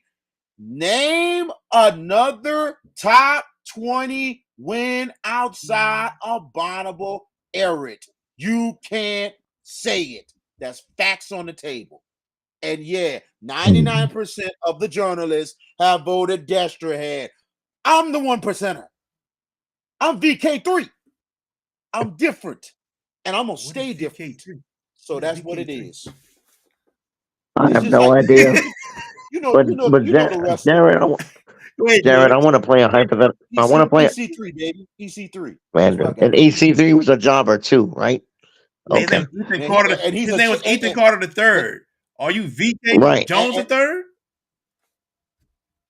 No. Well, let me tell you something. It don't matter. I'm naming it right there. All I know, EC3 is a champion right now. Thank you very much. Impact. If you don't know that. Impact, right? Or TNA. I forgot which one he's in. NWA his World name never Champion changed. Right the NXT, Impact, TNA, yeah. Never changed. All right. First off, an update from the NLCS. The Arizona Diamondbacks are 6 outs away from making a trip to the World Series. They lead Philadelphia 4-2 to the top of the 8th. They go at Citizens Bank. Now, Jared, because I'm not going to ask VK this, I'm going to ask you. Just on his top 5, can St. Charles Catholic beat any of those 4 teams that he has on there, minus Destrehan, on a 48-minute game? I think they'll give St. Charles Catholic a good game, but they'll give St. Thomas More a good game. But I think Destrehan, Lafayette Christian, Ruston, and the car, they lose. And Destrehan, they lose, right? Yes. Okay. That's my point. Yes, indeed. Well, here's the thing. One of St. Charles Catholic's big victories in their history was against Destrehan. Thank you very much. We're talking about right now. When? Even though right now they might have a shot. Keep it civil. Even though they might have a shot, but Destrehan will still win the game. I'll be realistic. You think Destrehan could be? Wait, you just said Destrehan could beat St. Charles. You just said that, right? Yep. He just did. On the Hash Out Show, 99th episode. Hold on. I said St. Charles would have a shot, but Destrehan would win the game. Devin's stupid. Devin, you stupid. Yeah. Crystal Live. I play for the Saints, dog. And so? Still getting arrested. Go ahead, George. No, I was going to say, I know about the police officer that got him was Kenner PD, and the cop that arrested him is somebody I know. And when Olave told him, I play for the Saints, well, your boy said, so? And put the cuffs on him. It's like, what does that mean? TLC, oh, wow, Devin, you a fool, boy. Damn, TLC. Tables, ladders, and chairs? Mm-hmm. Look, as much as we pick on you, VK, with this, I just cannot fathom you not having that team in any top 5. Every other journalist in the state has got them there, but you don't. Let me tell you, listen to me. I understand it. And wait, before you say anything else, in the words of Mike Mazzanin, when my hand goes up, your mouth goes shut. I'm being messy. I'm just playing when I say that. All I know ain't the top 5 I know. is about performance, strength of schedule. Oh, Ain't that about that? Ain't it about that? Look. Let me tell you something. Corday, me and Marcus is good. That's family. All right. Corday, you know why I don't have him in top 5, and there's no hate on Destrehan. I still think Destrehan will have I think Destrehan will have a chance to go back to back. That's how I feel about this. But like I said, it's about the strength of schedule and performance each week. Okay. right This now. week, Destrehan has the biggest chance to make the biggest statement. And guess what? Boom. They're right into my top 5, and they're probably going to get a huge boost from me. Now, So, Jared, hey. Jared, Yes. if East St. John beats Destrehan, Lord, the grief we're gonna get. My God, as much as we piled on, dude, we ain't never gonna hear the end of it for months. What days? Oh I man. mean, man, it is gonna be. It's not hilarious. It's gonna be tragic. I mean, my goodness. And Devin, no, he's not a Cowboys fan. Uh, and that is a curse word around here, dude. Uh, No, Devin. BK That's is why he not a said Cowboys cowgirl. fan. That's why he said cowgirls. You know. Yeah, cowgirls, Cowboys, whatever. But yeah, I mean, look, this is a great debate, but we just disagree. We keep saying it could happen, but I mean, this is why we do this debates like this. But we just disagree at the end of the day. Exactly. And I am the You're, true 1%. you're a fool. Yeah. I am the Yeah. true 1%, Yeah. baby. Yeah. That's what it is. All right. Before we get out of here, Love y'all guys. too, brothers. Before we get out of here, um, we mentioned it last week about Warren Easton not being able to play football for the rest of the season, and it came out to be true that they are no longer able to play for the rest of the season with the 3 infractions that they have had this year. Your thoughts first, George Peppers, about Warren Easton not being able to play no more this season. Sucks for the kids, doesn't it? I mean, at the end of the day, it's not about the administrators, the coaches. It's about the kids. It really stinks. I mean, and y'all know my position on what should happen. It probably won't. And for those that missed it, I said Jerry Phillips it should cost him his job. That's 3 infractions in months under his auspices. Nah, man, that's 3 too many. Can't happen. That's telling me the program is not being run right as of late, and this is a bad look. This is a very bad look. I'm gonna go. I'm gonna stay on it. I think Jerry Phillips needs to go because of the fact that they've had 3 infractions in the last 5 months. Well, since April. Come on now. Since April. Since April to October. April 1, 2, 3. About a good 6. 6 months. Yeah. 6 months. Thank you, Devin. 3 strikes, you out. And I think Phillips needs to go. Harbaugh? Oh, wow. That's in his Corday. Look, I'm the biggest Michigan fan here of the 3 of us. Y'all two know that. What's going on there aren't huge infractions, but Harbaugh, that's two in a span of a couple of weeks. He gets a 4-game suspension, then all of a sudden some schmuck buys tickets and starts stealing signs. Man, look, one more, he's got to go. Simple as that. One more screw up, see ya. Mm-hmm. All right, let's Yeah, get back to you talking about let's my back to praise. Warren Easton. Back to Warren Easton. All right. My take's done on Warren Easton, Okay, VK. go ahead, VK. Oh man, okay, my bad. It's Yeah. all good. Man, yeah, it's a lot. It's a lot, man. You know what I'm saying? I hate to say it. There's gonna be a lot of changes. I wouldn't be surprised that Jared Phillips will be gone, but more of like a resignation. But not just that, I think there'll be changes in the administration as well soon at the end of the school year. I think there's going to be a whole lot of cleaning up going on at Warren Easton coming up in all season. It's going to be We thought it was an interesting offseason last year after what happened with Easton, but this is going to be a really interesting offseason. Not just for Easton, but for Easton, for LB Landry, for Carver, and for McMahon. It's going to be some cleaning up going on in those institutions and some potential moves that will make, break, or possibly destroy their programs. I'll say this: Jerry Phillips will not resign. He will not quit. He's a fighter. He's a fighter. I don't think he should be fired at all. He's never had this program in trouble, but they're under a black cloud. A lot of things happen, and hopefully he keeps his job and next year gets everything back on track.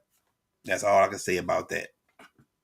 Um, other than that, I hope that too. other than that, we want to thank everybody for joining us tonight. We truly, truly appreciate it. But we want everybody back here tomorrow night at 7 o'clock, the 100th episode of the Hash It Out Show. We want you all back here tomorrow night. We got a ton of guests. Might even have a mystery guest come on in. You never know what's going to happen tomorrow night. We just don't know. But we got a lot of guests tomorrow. We're going to play in the commercial at the end. You'll see it. But 100 episodes come tomorrow night. This has been a fantastic time with my two guys, VK and GP. Been fabulous. Before we go, you got any last words, VK? Thank you, Jordan. Oh man, Thank you. We definitely appreciate all the support of this show. You know, the comments have been so unbelievable these last couple of weeks. You know what I'm saying? Sometimes, we have a slow start, but then all of a sudden we rise up at the end of the show and everything else. It's amazing, the consistency. I love it, and I thank y'all so much for it. And I want to call everybody. I'm not calling y'all out in a bad way. I want to call everybody out, all the fan bases, everybody who watching all over the state. Thank you for the night. Tomorrow, we want to have the biggest viewership ever. The biggest viewership ever for our show. We want over 1,000 tomorrow. Not just over 1,000, maybe 2, maybe 3,000 people watching our show. I want like LeBron now. If we gonna do it, we got to do it big. Absolutely. 100 show. We worked hard for it. We deserve it, and I think we're gonna give you a great 100 show. Come on, you ain't got to stay for the whole thing. Come on for a couple minutes. You can pop in, pop out. We want at least over 500 or 1K. 1K would be great. Go past 1K. Hey, tremendous. But we thank you so much for supporting the Hash It Out Show, all social media platforms, the website, and the Hash It Out Show Game of the Week. We thank you so much, man. I love what we're doing, and we're going to continue. Jordan Taylor, I know you got your show tomorrow, also at 8:30, but you're coming on with us first at 7:15. Can you put a post out there saying you're gonna be on the Hash It Out Show at 7:15 and get your viewers to also tune in to our show just to see you? That's the main thing. Not trying to steal your viewers at all, but get them on to see you, and then they can go back and watch you at 8:30. Cross promotion. And same thing for all our other guests as well. Can you, if you could, please post it. Nick Network, all y'all people that's coming through here. Cool, man. We want all your people to come through tomorrow. I'm like this. We all win in this situation. We all will win. And this is going to be a special night for the three of us. We would love for y'all to do that. I can, hey, Jordan, I can do that, Jordan, very easily. Just send me a picture. You send me a picture you got of yourself, I'll change it. Not a problem. I can do that. GP, what you got? I love the shooting. We are on the precipice of something special tomorrow night. And I can't wait to do it with the two people that I admire the most from what we have done from day one, down since day one. That's what we are. And tomorrow is 100. And it doesn't stop there. It doesn't. I said this earlier. It does not stop there. We have a lot of ambition and growth potential. Um, the games of the week have produced really good numbers for the most part this year. We've had averaged a really good number for a first year outfit. The shows, you guys know more about the numerics than I do. Okay. If you guys know, I'm looking forward to talking to all our guests tomorrow night. Everyone that's going to be on with us, especially Corday. He might want to pick on VK tomorrow night. We'll see. Because it looks like a little bit of table setting right there. But no, the fact that we are at 100 shows tomorrow night is a huge accomplishment. But again, I reiterate, it does not stop there. We are looking for much, much more. But the only thing that it does that entails is the three of us continuing to do what we do: work hard, get better, produce a good product. It's a really good product that we have put together. The banter back and forth, it feels like we're at a sports bar kicking it. And that's what this is. The three of us just kicking down, talking sports is what we love to do. We can feel the passion. And oh, I will. I will, Joe. I'm just reading his comment. I get it. But I have a few that I have for you though. I do. But tough questions, that's all by definition. We'll see about that. Um But just the last thing I want to say is I love y'all and I can't wait for tomorrow night. And yeah, I wonder how much of the fan base will be, the Patrick Taylor fan base will be here tomorrow night. I'm going to type up a little something and tag both of y'all in it for the show tomorrow night. And it'll be on my Facebook page. Y'all could look at it. I'll put it up in a little while, and you guys can share it with y'all fans as well. So I'm gonna put up a little something tonight.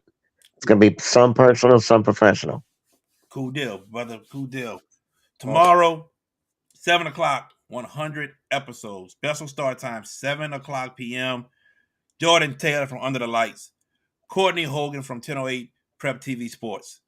Nick Campbell from the Nick Network Prep Report. Coach Lau, Fee, the head coach of the South Plaquemine Hurricanes. I counted about 20-something. No, he had way more than that. He was in the hundreds. Oh, I'm out of looking at the the hundreds, bro. He was in the hundreds. Coach Linares Elphage.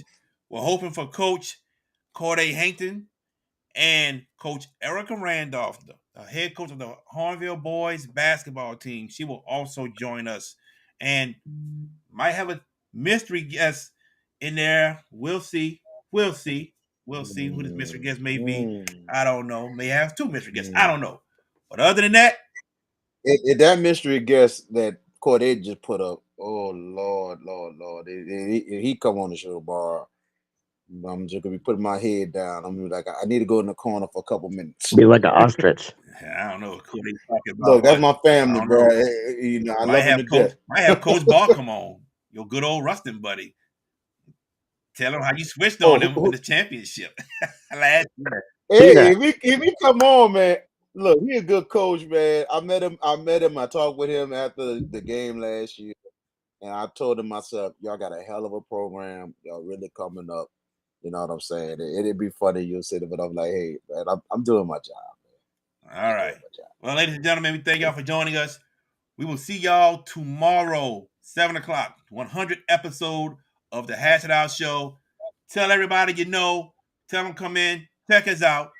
You know, that's all that we want, is to come in and check us out and have a good time with us. We're gonna have a bunch of fun, a lot of fun tomorrow night. For VK Jones, for George Peppers, I'm JB. We'll see y'all tomorrow night for the 100th episode of the Hash It Out Show.